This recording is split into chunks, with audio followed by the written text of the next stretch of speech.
kongsikan tugasan dalam PDPC kelas supaya PDPC kelas itu berjaya. Pendekatan ini hampir sama dengan pendekatan pembahagian tugasan, tetapi kedua-dua pendekatan ini memerlukan tugasan dibahagikan kepada tajuk-tajuk atau bahagian-bahagian yang lebih kecil. Contohnya dalam aktiviti menghasilkan dokumen berkenaan sejarah Malaysia. Tajuk akan dipecahkan kepada beberapa contoh-contoh yang kecil dan kumpulan kecil pelajar hanya perlu membuat satu tajuk kecil. Kemudian, maklumat tajuk-tajuk kecil ini digabungkan bagi menghasilkan satu dokumen yang lebih lengkap. Selain daripada itu, kaitan antara motivasi intrinsik dan ekstrinsik adalah sangat penting dalam diri seseorang pelajar. Sebabnya, manusia tidak akan berada dalam satu jenis motivasi sahaja. Ada kajian menunjukkan individu yang memotivasi intrinsik mempunyai dorongan dalaman untuk belajar. Mereka melakukan sesuatu atas kesedaran diri sendiri dan tidak memerlukan unsur-unsur luar seperti orang lain atau peristiwa luar bagi mengiatkan mereka mencapai sesuatu maklumat.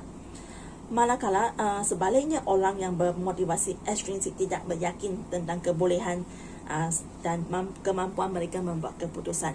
Jadi cikgu perlulah mengetahui pelajar sendiri adakah mereka mempunyai motivasi intrinsik atau motivasi ekstrinsik dan membuatlah sesuatu yang sesuai untuk membantu anak murid kita mempunyai keyakinan diri dan aspek-aspek diri yang positif supaya mempunyai motivasi yang positif dalam pembelajaran mereka.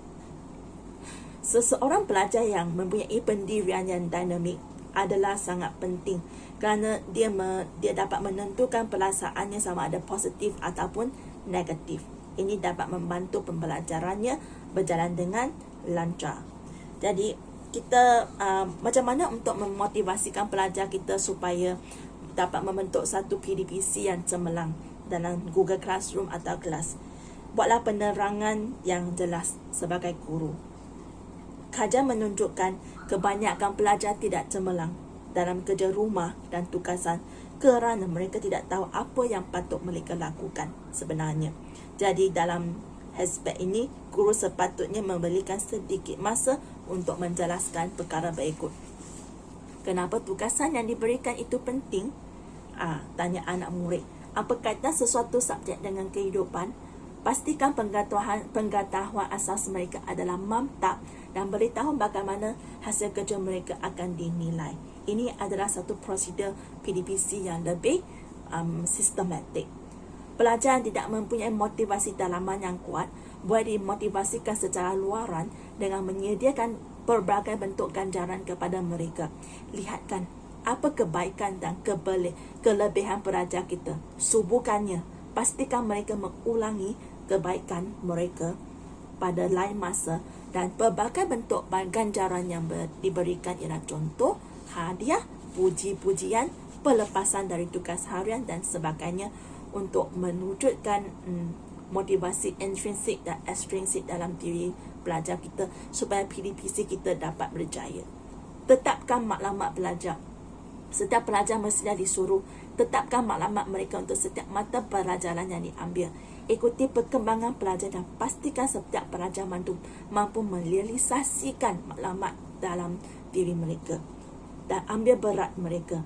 Pelajar akan memberikan tindak balas yang positif jika kita sebagai guru ambil berat tentang diri mereka dan masalah mereka. Memahami adalah lebih baik daripada menghukum. Andai kata cikgu perlu bercerita kisah lampau, beritahu kesilapan yang pernah mereka lakukan dan lain-lain sebagai suatu teladan untuk pelajar. Ini penting untuk menunjukkan jambatan emosi, saling percaya dan saling bertanggungjawab dalam diri sanubari sebagai seorang murid.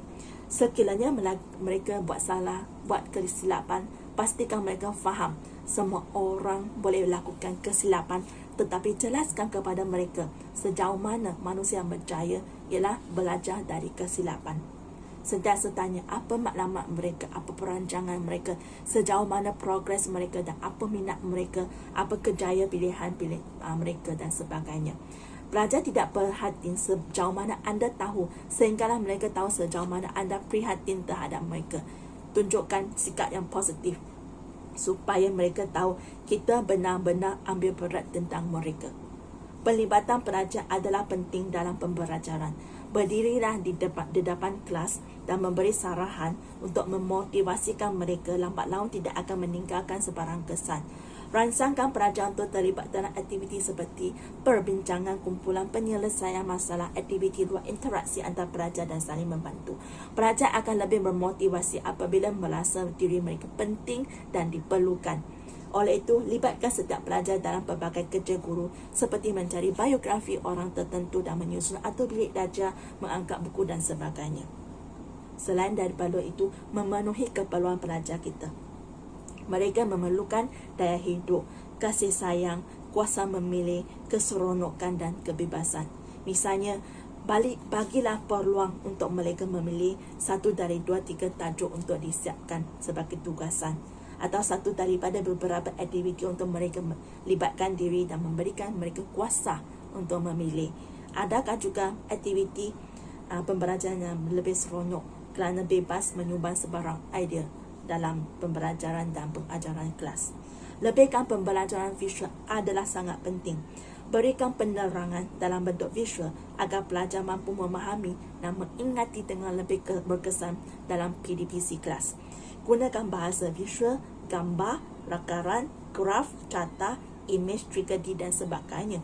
Berikan gambaran yang lebih jelas dengan peta konsep agar pelajar tahu apa kandungan penting sesuatu bab dan melihat kaitan antara satu bahagian dengan bahagian yang lain dalam bab tersebut.